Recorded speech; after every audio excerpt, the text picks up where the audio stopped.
दोस्तों, दिल्ली शहर की शाम ढल रही थी। सड़क किनारे चहल पहल बढ़ने लगी थी। बाजार में रौनक थी और जगह जगह ठेले वाले ग्राहकों को लुभाने में लगे थे। एक पानीपुरी वाले के ठेले के पास एक साधारण सी दिखने वाली महिला खड़ी थी। उसने साधारण सूती साड़ी पहनी हुई थी, आंखों पर मोटा चश्मा लगा था और सिर पर पल्लू था। देखने में वह किसी आम घरेलू महिला की तरह लग रही थी जो बाजार में घूमने आई थी। किसी को यह अंदाजा भी नहीं था कि यह कोई और नहीं बल्कि शहर की एएसपी मैडम है, जो भेष बदलकर आम लोगों के बीच उनके दुख दर्द समझने आई हैं। मैडम ने एक पानीपुरी वाले के ठेले पर जाकर कहा, भैया जरा तीखी वाली बनाना। पानीपुरी वाले ने मुस्कुराते हुए जवाब दिया, हाँ मैडम, बहुत मजेदार बनाऊंगा। वह उन्हें कुरकुरी पुरी में मसालेदार पानी भरकर देने लगा। पहला ही कौर खाते ही मैडम को एहसास हुआ कि यह सच में बेहद स्वादिष्ट था। उन्होंने और भी पानीपुरी खाने का इशारा किया। वह ठेले वाले की मेहनत और उसकी व्यवहार कुशलता को परख रही थी। अचानक माहौल में एक अलग सा तनाव आ गया। 4 पुलिस वाले बाइक पर आए। उनकी वर्दी पर धूल जमी थी और चाल ढाल से वे किसी बाहुबली से कम नहीं लग रहे थे। उनमें से एक ने पानीपुरी वाले को घूरते हुए कहा, अबे तेरा ठेला यहां कैसे लगा? कितनी बार कहा है कि सड़क के किनारे अतिक्रमण मत कर, लेकिन तेरी हिम्मत तो देखो। पानीपुरी वाले ने हाथ जोड़कर कहा, साहब हम गरीब आदमी हैं, यही करके परिवार पालते हैं। लेकिन पुलिस वाले सुनने के मूड में नहीं थे। उन्होंने ठेले पर जोरदार लात मारी, जिससे सारा पानी पूरी नीचे गिर गई। भीड़ सहमी हुई खड़ी थी, लेकिन कोई कुछ कहने की हिम्मत नहीं कर पा रहा था। एसपी मैडम को यह देखकर गुस्सा आ गया। उन्होंने आगे बढ़कर कहा, यह क्या तरीका है किसी गरीब की रोजी रोटी ऐसे उजाड़ दिए? एक पुलिस वाला उनकी तरफ मुड़ा। उसने ऊपर से नीचे तक उन्हें घूरा और हंसते हुए बोला, ओ हो, ये देखो समाज की नई नेता आ गई। अरे मैडम, तुम अपने घर जाओ, ये हमारा मामला है।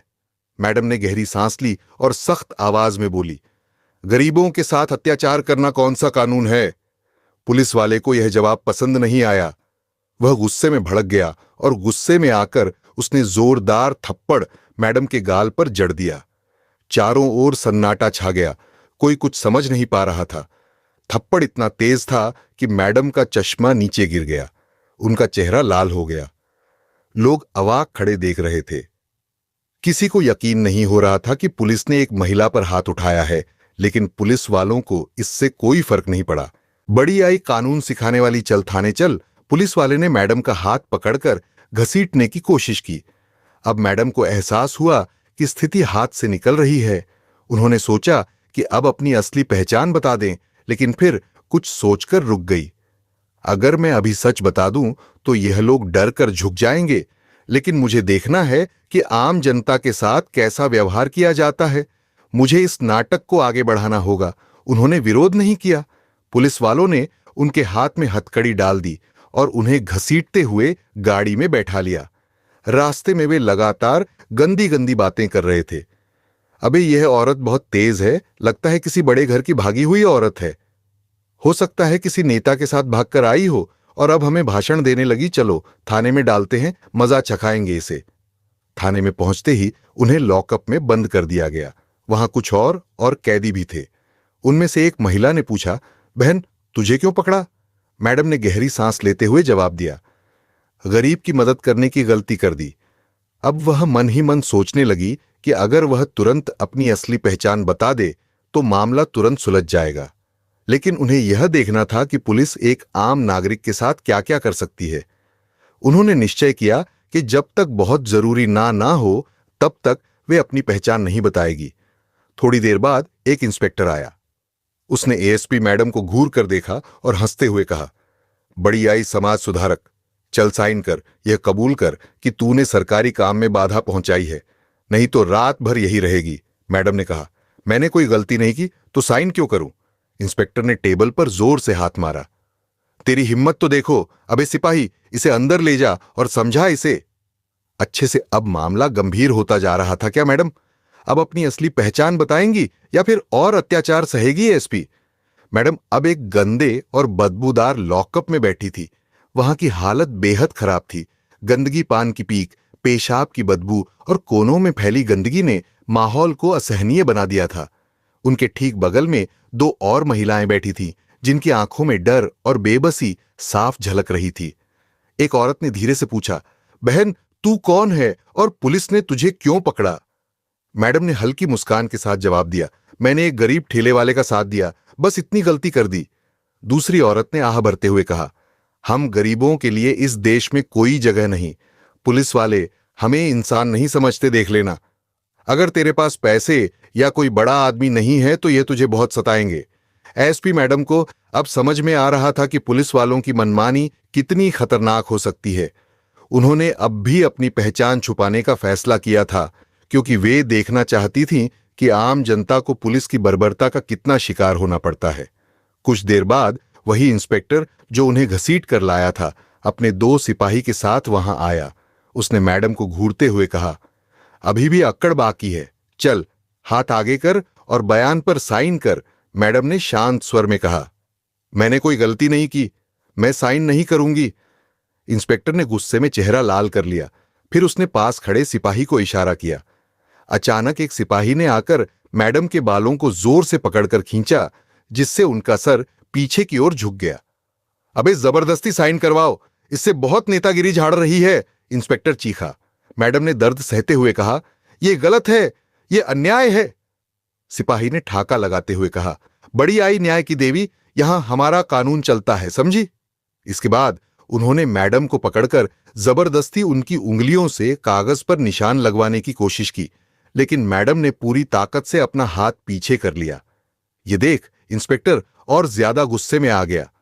उसने एक और सिपाही को बुलाकर कहा, इसकी अकड़ निकालो, समझाओ इसे अच्छे से। दो सिपाही आगे बढ़े और उन्होंने मैडम को पकड़कर जबरदस्ती लॉकअप से बाहर निकाला। फिर उन्होंने उन्हें एक कमरे में ले जाकर धक्का देकर जमीन पर गिरा दिया। अब बता, मान जाएगी या और तरीका अपनाना पड़ेगा? एक सिपाही गुर्राया। मैडम ने सर उठाकर उसकी आंखों में आंखें डाल दी। उन्हें गुस्सा आ रहा था, लेकिन वे अभी भी संयम बनाए रखना चाहती थी। तभी एक सिपाही ने आगे बढ़कर उन्हें जबरदस्ती उठाया और जोर से धक्का दिया, जिससे वे फिर से गिर गई। फिर उसने एक लकड़ी की छड़ी उठाई और कहा, अब तू देख कितनी समाज सेवा करती है। तभी बाहर से किसी के तेज कदमों की आहट आई। एक अन्य पुलिस अफसर अंदर आया और गुस्से से बोला, क्या हो रहा है यहां?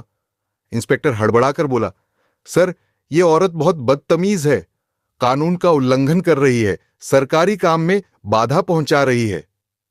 अच्छा, और तुम लोग इस पर बल प्रयोग कर रहे हो? अफसर ने संदेह भरी नजरों से देखा। सर, यह बहुत चालाक है, इसे सही से सबक सिखाना जरूरी है। एसपी मैडम ने उस अफसर की आंखों में सीधे देखा और कहा, अगर आपको कानून की थोड़ी भी समझ है तो आप जानते होंगे कि बिना किसी अपराध के किसी महिला को इस तरह टॉर्चर करना गैर कानूनी है। अफसर कुछ पल चुप रहा। फिर उसने इंस्पेक्टर को घूरा, बिना सबूत के इसे क्यों बंद किया है? इंस्पेक्टर थोड़ा असहज हो गया। सर, हमने इसे सड़क पर झगड़ा करते पकड़ा था, ये लोगों को भड़काने का काम कर रही थी। अफसर ने गहरी सांस ली और एसपी मैडम की ओर देखा। ठीक है, इसे यहां मत रखो, इसे कुछ घंटे बाद छोड़ देना। इंस्पेक्टर ने नाखुशी जाहिर की, लेकिन आदेश मानने के सिवाय उसके पास कोई चारा नहीं था। एसपी मैडम को वापस लॉकअप में डाल दिया गया। अब वे सोचने लगी कि क्या उन्हें अपनी असली पहचान उजागर करनी चाहिए या और इंतजार करना चाहिए। इधर पुलिस वालों ने अपना दूसरा खेल शुरू कर दिया। उन्होंने जानबूझकर एएसपी मैडम को परेशान करने के लिए बदबूदार कंबल दिया, जो शायद महीनों से धोया नहीं गया था। उन्होंने खाने में बचा खुचा खाना दिया, जिसे कुत्ते भी ना खाएं, लेकिन मैडम के चेहरे पर कोई शिकन नहीं आई। उन्होंने सब कुछ सहने का निश्चय किया था, क्योंकि वे जानना चाहती थी कि आम जनता को किस तरह का अन्याय सहना पड़ता है। अगली सुबह इंस्पेक्टर फिर आया। अबे, आज तेरी किस्मत अच्छी है, चल, तेरी जमानत हो गई। मेरी जमानत? मैडम ने आश्चर्य से पूछा। हां, तेरे जैसे लोगों को बचाने के लिए कोई ना कोई मूर्ख आ ही जाता है। वे उठकर बाहर आए। बाहर एक पत्रकार खड़ा था, जिसने उनके के बारे में सुना था और उनके लिए आवाज उठाने आया था। मैडम, आप पर क्या आरोप हैं? कोई नहीं, सिर्फ इंसानियत दिखाने की सजा मिली थी, मैडम ने हल्की मुस्कान के साथ कहा। अब वे सोच रही थी कि क्या अब समय आ गया है कि वे अपनी असली पहचान बता दें। एसपी मैडम अब भी लॉकअप के बाहर खड़ी थी, लेकिन उनके चेहरे पर किसी तरह की घबराहट या परेशानी का भाव नहीं था। पत्रकार के सवालों का जवाब देने के बजाय वे चुपचाप पुलिस स्टेशन के चारों ओर देख रही थी। वहां कुछ गरीब लोग अपनी शिकायत दर्ज कराने आए थे, लेकिन पुलिस वालों ने उन्हें धमकाकर भगा दिया। एक बूढ़ी महिला रोती हुई कह रही थी, साहब, मेरे बेटे को बिना वजह पकड़ लिया गया है। मैं आपसे हाथ जोड़ती हूं, प्लीज मेरी बात सुनिए। लेकिन वहां बैठे दारोगा ने उसकी ओर देखा तक नहीं, उल्टा उसे धमकाने लगा, भाग यहां से वरना तुझे भी अंदर डाल दूंगा। मैडम का खून खौल उठा, लेकिन वे अब भी खुद पर काबू रखे हुए थी। उन्हें अपनी पहचान बताने का सही वक्त चाहिए था। उन्होंने देखा कि एक पुलिस वाला उनकी तरफ बढ़ रहा था, जो शायद पत्रकार के सवालों से बचने के लिए उन्हें जल्दी से वहां से हटाना चाहता था। चल भाग, यहां से तुझे जमानत मिल गई, अब ज्यादा तमाशा मत कर, वह पुलिस वाला गुर्राया। मैडम ने एक गहरी सांस ली और धीमे स्वर में कहा, जमानत किसने दी? तेरे बाप ने नहीं दी, ना कोई और आया होगा, तुझे क्या फर्क पड़ता है? पुलिस वाला हंसा। पत्रकार ने तुरंत सवाल किया, मैडम, क्या आप हमें बता सकती हैं कि आपको किस आधार पर गिरफ्तार किया गया था और क्या पुलिस ने आपके साथ कोई अनुचित व्यवहार किया? मैडम ने कुछ देर सोचा और फिर मुस्कुराते हुए कहा, अब समय आ गया है। उन्होंने जेब से अपना फोन निकाला और किसी को कॉल लगाया। दूसरी तरफ से आवाज आई, जी मैडम, आदेश दीजिए। अब पुलिस वालों के चेहरे पर हैरानी छा गई। इंस्पेक्टर, जो अब तक अकड़ कर खड़ा था, चौकन्ना हो गया। उसने पास खड़े सिपाही से धीरे से पूछा, यह औरत कौन है सर? कोई गरीब लगती थी, लेकिन अब शक हो रहा है, कहीं कोई बड़ी अफसर तो नहीं? सिपाही ने जवाब दिया। मैडम ने फोन पर कहा, 5 मिनट में पुलिस स्टेशन आओ और डीएम ऑफिसर की पूरी टीम को लेकर आओ। अब इंस्पेक्टर के माथे पर पसीना छलक आया। उसने घबराकर पूछा, अबे कहीं ये कोई बहुत बड़ी अफसर तो नहीं? थोड़ी ही देर में पूरे पुलिस स्टेशन में हड़कंप मच गया। सायरन बजाती हुई कई गाड़ियां आकर रुकी। सबसे पहले एक सरकारी गाड़ी से एक बड़ा अधिकारी उतरा, फिर कुछ अन्य पुलिस अफसर। अब एसपी मैडम ने एक कदम आगे बढ़ाया, अपने बालों को ठीक किया और पूरी शान के साथ कहा, मैं एसपी हूं। इतना सुनते ही इंस्पेक्टर और बाकी पुलिस वाले हक्के बक्के रह गए। इंस्पेक्टर के पैर कांपने लगे, उसकी आंखें चौड़ी हो गईं और मुंह से एक शब्द नहीं निकला। जिन पुलिस वालों ने कल तक एसपी मैडम को थप्पड़ मारा था, बदतमीजी की थी, वे अब अपने किए पर पछता रहे थे। पत्रकार ने तुरंत कैमरा ऑन कर दिया और कहा, एसपी मैडम को ही पुलिस वालों ने पीट दिया, उन्हें जेल में डाल दिया। क्या इस शहर में पुलिस का कानून ही चलता है? मैडम ने एक गहरी सांस ली और पूरी ताकत से कहा, आज मैंने अपनी आंखों से देखा कि आम आदमी को पुलिस स्टेशन में किस तरह टॉर्चर किया जाता है। गरीबों की सुनवाई नहीं होती, महिलाओं के साथ बदसलूकी की जाती है और पुलिस खुद को भगवान समझने लगी है। लेकिन अब यह सब नहीं चलेगा। इंस्पेक्टर घुटनों के बल गिर गया। मैडम, हमें माफ कर दीजिए, हमें नहीं पता था कि आप। मैडम ने गुस्से से उसकी बात काट दी। अगर मैं एएसपी नहीं होती तो क्या तुम मुझे इसी तरह पीटते रहते? इसी तरह एक गरीब महिला को टॉर्चर करते पूरे पुलिस स्टेशन में सन्नाटा छा गया। जो पुलिस वाले कल तक रौब झाड़ रहे थे, अब उनकी जुबान बंद हो गई थी। मैडम ने फोन उठाया और कहा, सभी दोषी पुलिस वालों को तुरंत निलंबित करो और उनके खिलाफ सख्त कार्यवाही शुरू करो। आज से इस जिले में किसी भी आम नागरिक के साथ ऐसी बदसलूकी नहीं होनी चाहिए। इंस्पेक्टर और बाकी पुलिस वाले अब कांप रहे थे। वे जानते थे कि उनका करियर खत्म हो चुका है। पूरा पुलिस स्टेशन अब सन्नाटे में डूब चुका था। जिन पुलिस वालों ने कल तक एएसपी मैडम को थप्पड़ मारा था, बदतमीजी की थी, बेशर्मी से बातें की थी, वे सब अब घुटनों के बल गिरे हुए थे। इंस्पेक्टर के होठ कांप रहे थे, उसका चेहरा सफेद पड़ चुका था। वह बार बार हाथ जोड़कर गिड़गिड़ा रहा था, मैडम, हमें माफ कर दीजिए, हमसे गलती हो गई, हमें नहीं पता था कि आप। लेकिन एसपी मैडम के चेहरे पर अब भी वही कठोरता थी, वही तेज था जो एक ईमानदार अधिकारी के चेहरे पर होना चाहिए। उन्होंने ठंडे स्वर में कहा, अगर मैं एसपी नहीं होती तो क्या तुम मुझे ऐसे ही पीटते रहते, ऐसे ही गालियां देते? क्या किसी भी आम महिला के साथ ऐसा ही बर्ताव करते? इंस्पेक्टर सिर झुकाकर खड़ा रहा, शांत रहा। उसके पास कोई जवाब नहीं था, लेकिन उसके बगल में खड़े कुछ अन्य पुलिसकर्मियों के चेहरों पर अब भी घमंड झलक रहा था, जैसे उन्हें यकीन ही ना हो रहा हो कि वे इतने बड़े मुसीबत में फंस चुके हैं। मैडम ने चारों ओर नजर घुमाई। वहां कुछ पत्रकार लाइव रिपोर्टिंग कर रहे थे, कैमरे ऑन थे। पूरा मामला मीडिया में फैल चुका था। मैडम ने गहरी सांस ली और कहा, सुनो, जितने भी लोग यहां मौजूद हैं वे गवाह रहेंगे कि इस थाने में कैसा अत्याचार होता था। मैंने खुद देखा है कि एक बुजुर्ग महिला को यहां से भगा दिया गया, एक गरीब मजदूर की शिकायत तक नहीं सुनी गई और मुझे तो जेल में बंद करके मारा पीटा गया। ये कैसा न्याय है? इतना कहते ही पीछे से कई गरीब लोग आगे आ गए। वे सब रो रो कर एएसपी मैडम के पैरों में गिर पड़े। मैडम, हमें न्याय दिलाने वाले रोज हमसे पैसे लेते हैं, झूठे केस में फंसाते हैं, हमारी बहू बेटियों को परेशान करते हैं। एक बूढ़ा आदमी चीख पड़ा। अब एसपी मैडम की आंखों में क्रोध साफ झलक रहा था। उन्होंने तुरंत अपने द्वारा बुलाए गए अधिकारियों को आदेश दिया, इन सभी पीड़ितों की शिकायतें दर्ज करो और यह सुनी निश्चित करो कि आज से इस थाने में कोई भी व्यक्ति बेवजह परेशान ना किया जाए। आज से इस जिले में पुलिस के नाम पर गुंडागर्दी नहीं चलेगी। फिर उन्होंने फोन उठाया और सीधे उच्च अधिकारियों को कॉल लगाया। हेलो सर, मैं एसपी बोल रही हूं। मैंने खुद पुलिस के अत्याचार को झेला है। मैं खुद इस थाने में पीटी गई हूं। मैं चाहती हूं कि इस पूरे थाने की जांच हो और दोषी पुलिस वालों को तो तुरंत निलंबित किया जाए। अब तक इंस्पेक्टर की हालत इतनी खराब हो चुकी थी कि उसके हाथ पैर सुन्न पड़ चुके थे। उसने पास खड़े सिपाही से फुसफुसाया कि जिस औरत को थप्पड़ मारे थे वह खुद एएसपी निकलेगी, लेकिन अब पछताने से कोई फायदा नहीं था। कुछ ही देर में जिले के सबसे बड़े अधिकारी वहां पहुंच चुके थे।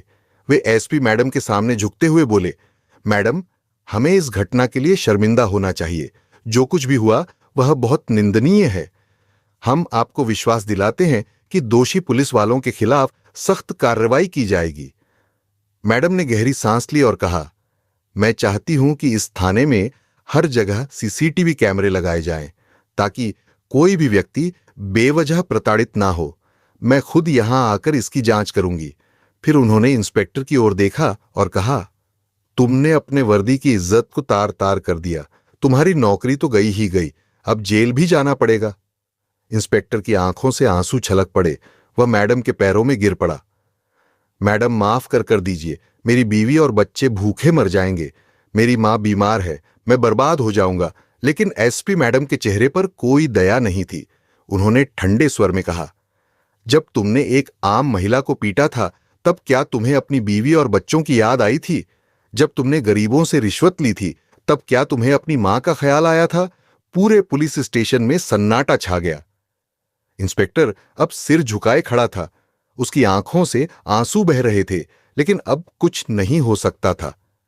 एसपी मैडम ने मीडिया की ओर देखा और कहा, आज मैं यह संदेश देना चाहती हूं कि कोई भी कानून से ऊपर नहीं है। अगर पुलिस वाले जनता के रक्षक बनेंगे तो वे सम्मान पाएंगे, लेकिन अगर वे अत्याचारी बनेंगे तो उनके लिए कोई जगह नहीं होगी। अब पूरे शहर में यह खबर फैल चुकी थी। सोशल मीडिया पर वीडियो वायरल हो चुका था। लोग एएसपी मैडम की ईमानदारी और साहस की तारीफ कर रहे थे। वहीं दोषी पुलिस वालों को उनके अंजाम तक पहुंचाने की तैयारी हो चुकी थी। समय बीत चुका था, लेकिन पुलिस वालों की आंखों में डर और पछतावा अभी भी मौजूद था। एएसपी मैडम का फैसला अब पूरे जिले में चर्चा का विषय बन चुका था। मीडिया के कैमरे लगातार उनके आसपास मंडरा रहे थे, लेकिन एएसपी मैडम ने इस सच्चाई से किसी भी प्रकार का समझौता नहीं किया। उन्होंने न केवल वालों के खिलाफ सख्त कार्यवाही की, बल्कि उनके लिए एक उदाहरण पेश किया था। शहर में एक नई हवा चलने लगी थी। लोग अब पुलिस से डरने की बजाय उनकी जवाबदेही मांगने लगे थे। अधिकारी अब उन्हें अपनी गुनाहगार पर झुककर नहीं देख सकते थे, क्योंकि एएसपी मैडम ने सबको यह समझा दिया था कि अगर कोई शक्ति में है तो वह शक्ति का दुरुपयोग नहीं करेगा, बल्कि लोगों के भले के लिए उसका इस्तेमाल करेगा। इस घटना के बाद पुलिस विभाग में बदलाव की लहर आई। पुराने पुलिस वाले जो अपनी ताकत का गलत इस्तेमाल करते थे, उन्हें निलंबित कर दिया गया था। नए पुलिसकर्मी उनकी जगह आए जो लोगों की मदद के लिए समर्पित थे। एसपी मैडम ने यह सुनिश्चित किया कि हर एक अधिकारी अपना कर्तव्य निभाए और जो भी गलत करेगा वह कभी भी बच नहीं पाएगा। कुछ दिनों बाद एक सुबह एएसपी मैडम ने मीडिया के सामने आकर एक बयान दिया। मुझे यह देखकर खुशी हो रही है कि इस शहर में अब लोगों का भरोसा पुलिस पर बढ़ने लगा है, लेकिन यह हमें समझने का समय है कि हमें अपने पद का इस्तेमाल न केवल कानून और आदेश के लिए बल्कि लोगों के भले के लिए भी करना चाहिए। अब हमें और अधिक मेहनत करनी होगी ताकि हम अपनी सेवा को हर नागरिक तक पहुंचा सकें और उन्हें यह यकीन दिला सकें कि पुलिस हर वक्त उनके साथ है। उनकी बातों ने जिले में एक नई आशा की किरण जगा दी थी। अब लोग पुलिस से डरने की बजाय उनके साथ खड़े थे। वे जान चुके थे कि अगर वे सच बोलेंगे तो उनके साथ एएसपी मैडम जैसी ईमानदार अधिकारी खड़ी हैं। इंस्पेक्टर और उनके साथी पुलिस वाले अपनी अपनी सजा भुगत रहे थे। उन्हें यह एहसास हो चुका था कि उन्होंने एक गहरी गलती की थी जो न केवल उनके करियर को तबाह कर गई बल्कि उनकी इज्जत को भी नष्ट कर दिया। एएसपी मैडम के फैसले ने उन्हें यह सिखाया था कि अगर आप अपनी ताकत का गलत इस्तेमाल करेंगे तो वह ताकत एक दिन आपके खिलाफ भी काम करेगी। हालांकि यह मामला अब समाप्त हो चुका था, लेकिन इसने एक सीख दी थी। इस घटना से यह साबित हुआ था कि हमारे समाज में सबसे अहम चीज ईमानदारी और इंसाफ है। कोई भी इंसान, चाहे जितना भी बड़ा हो, वह कानून से ऊपर नहीं है। चाहे वह कोई भी अधिकारी हो, कोई भी पुलिस वाला हो या कोई भी एक आम नागरिक हो, जब तक वह अपनी शक्तियों का सही इस्तेमाल नहीं करता, तब तक वह समाज में सम्मान और भरोसा हासिल नहीं कर सकता। एसपी मैडम ने अपनी ताकत का इस्तेमाल सिर्फ एक खतरनाक पुलिस वाले को सजा देने के लिए नहीं, बल्कि हर गरीब, हर कमजोर और हर इंसान के हक को वापस दिलाने के लिए किया था। उन्होंने यह भी दिखाया था कि समाज में बदलाव लाने के लिए हमें खुद आगे आकर कदम उठाने होते हैं, न कि सिर्फ खड़े होकर दूसरों से बदलाव की उम्मीद रखनी होती है। ये पूरी घटना हमें यह सिखाती है कि हमें अपने कर्तव्य को निभाने में डर नहीं लगना चाहिए, चाहे वह किसी के खिलाफ हो। ईमानदारी और स्वस्थ प्रयास से हर बड़े से बड़े समस्या का समाधान संभव है। हमें अपने जीवन में सच्चाई, ईमानदारी और कर्तव्य के प्रति निष्ठा बनाए रखनी चाहिए। तभी हम एक सशक्त और निष्ठावान समाज की ओर कदम बढ़ा सकते हैं। कहानी से हमें यह भी सीखा कि हम सब में बदलाव लाने की ताकत है। हम अगर गलत को नहीं सहेंगे और सही का साथ देंगे तो धीरे धीरे दुनिया में सच्चाई और इंसाफ की जीत होगी। किसी एक व्यक्ति के द्वारा उठाया गया सही कदम समाज को एक नई दिशा दे सकता है। इस कहानी से हमें यह सीख मिलती है कि हमें किसी भी तरह के अत्याचार के खिलाफ खड़ा होना चाहिए, चाहे हम किसी भी क्षेत्र में काम कर रहे हो, ताकि समाज में इंसाफ और सच्चाई की जीत हो। ये कहानी यह भी सिखाती है कि समाज में बदलाव लाने के लिए सिर्फ एक मजबूत इरादा और ईमानदार प्रयास की जरूरत होती है। अगर आपको यह कहानी पसंद आई हो तो कृपया लाइक और शेयर करें। यदि आप हमारे चैनल पर नए हैं तो कृपया हमारे चैनल को सब्सक्राइब करें ताकि ऐसी और भी प्रेरणादायक कहानियां आप तक पहुंच सकें। मिलते हैं दोस्तों अगले वीडियो में एक नई कहानी के साथ।